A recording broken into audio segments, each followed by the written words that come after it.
Então, André, primeiro você abre o site, clica em download, aí vai abrir a página para baixar. Tem esse nome aqui.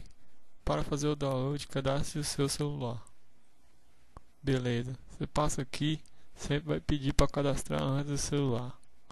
Aí tem uma regrinha. Você vai clicar aqui e vai aparecer assim: o nome do site, Top Sim, né. Aí na frente vai ter aqui o site, Mega Upload. Aí você pega, corta daqui, ó, para trás e apaga. Vai ficar só o link para fazer o download. Você vai e clica Enter, que vai redirecionar diretamente para o Mega Upload. Espera um pouquinho, que a net está um pouco lenta aqui. Tal.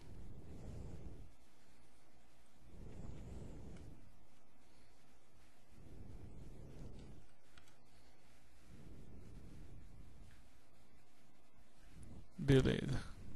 Agora tá indo.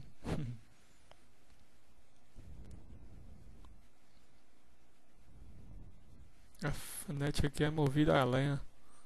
E beleza, pronto. Moveu o Mega Upload. Se for para baixar, baixa. Se não for, vai aparecer link indisponível, link quebrado. Entendeu? Caburé do caralho. Bolachinha.